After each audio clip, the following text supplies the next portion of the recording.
A few final thoughts on why universal design in an educational setting. Audio description of graphic. Universal design focuses on people, not medical conditions, is beneficial to many people, proactive, anticipate needs, supports confidentiality and privacy, welcomes human diversity, and recognizes many needs and preferences, makes us more effective educators and communicators. We're all different, but we're all people. And just because we may have a physical handicap, it doesn't mean we're any different than you. We just have an impairment that we're overcoming. And we're all equal. I mean, that's what it comes down to. Number one would be listen to your students and ask your students. So ask them every once in a while, can everybody hear me in the back? Can you see what I'm doing? Is this red pen okay? You ask that every once in a while to your students. And listen to them. If they're not complaining that you can't see, well then you're probably doing okay that they can see or that they can hear. Another advice is to use the resources that are available, and also to know that you're not going to do it perfectly the first time, and that's okay. And that, as long as you are involved in getting better and making it more accessible, you will continue to improve and learn. Well, as the chair of a department, and I do get new instructors, there are a lot of websites out there for them to read about it on their own, and it's simple, really. I mean, it's common sense. It's making things intuitive. It's making things accessible to give them that. And then also, I've brought in student accessibilities counselors to faculty meetings, just to give a sense of the kinds of things they'll be needing to address in their classrooms and the ways to get through to so many students. Because I think one of the things that it took me a long time to learn is that it's not what you teach, but it's what students learn. And those can be two really different things.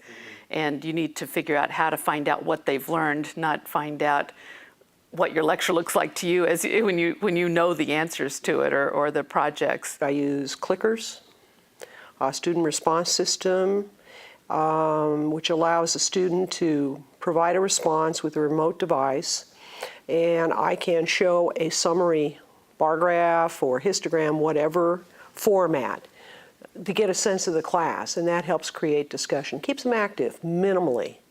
But the bottom line is active learning. I guess that's the buzz phrase.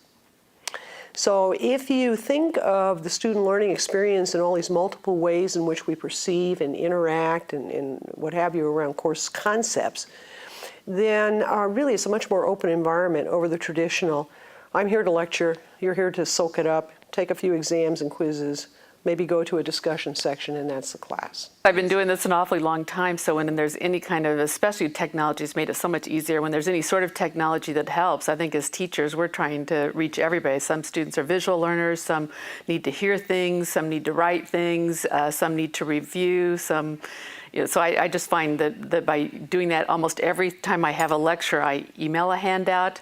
I tell them to check D2L. And so I try to give them, many ways. So it's a PDF form. We also have discussion sections in there so that even in a large lecture class with 300, they can go in and comment about a lecture, and I can go back in and comment about what they've said. And I think it's made a big difference. I think I would share that this is not necessarily all that new. If you think about how students learn, how people learn broadly, let alone in a classroom setting, how we perceive, how we learn, and all the different ways in which we do this. I'm in the movement sciences, so we deal with all the sensory modalities more broadly than perhaps a mathematician or an historian. But if you think about the learning environment that way, then you don't even have to worry about labeling it access or universal design. Simply put, you're trying to figure out the best way to actively and constantly actively engage your students. That's all. Executive producers, Brian Schultz, Director of Student Accessibility Services, University of Wisconsin Colleges. Jean Salser, Senior Counselor, Student Accessibility Center, University of Wisconsin, Milwaukee.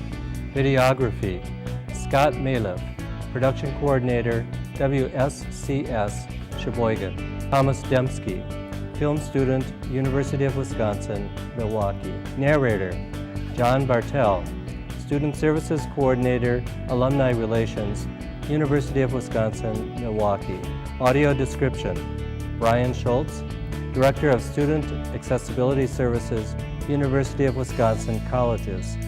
Students, Stephanie Beneke, Brian Bromberek, W. Jean McCoy Garner, Jennifer Kane, Kathy Saladino, Janet Schiff, Tanika Davis, Joshua Easley. Sign language interpreters, Catherine Swazinski, Student Services Specialist, Student Accessibility Center, University of Wisconsin, Milwaukee. Susan Gordon, Student Services Program Manager, Student Accessibility Center, University of Wisconsin, Milwaukee.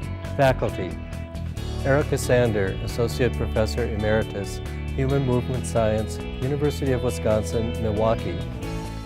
Leanne Garrison, Associate Professor, Visual Art, University of Wisconsin, Milwaukee. Gina Seegers-Sabluski, Lecturer, Geosciences, University of Wisconsin, Milwaukee. Elizabeth Brown, Instructor, Mathematics, University of Wisconsin, Milwaukee. Jeffrey Tweedale, Lecturer, Physics, University of Wisconsin, Milwaukee. Video Production Services, WSCS, Sheboygan, Wisconsin. Production funding provided by the Access Ed project through the Rehabilitation Research Design and Disability R2D2 Center at University of Wisconsin, Milwaukee. Copyright 2009, Rehabilitation Research Design and Disability R2D2 Center, University of Wisconsin, Milwaukee. Copy and distribute freely, but used in its entirety do not alter. All rights reserved. The Access Ed project is supported in part by the U.S. Department of Education's Office of Post-Secondary Education, PR Award number P33AOBOO90. The Access Ed resources are those of the grantee and do not necessarily reflect directly on the U.S. Department of Education.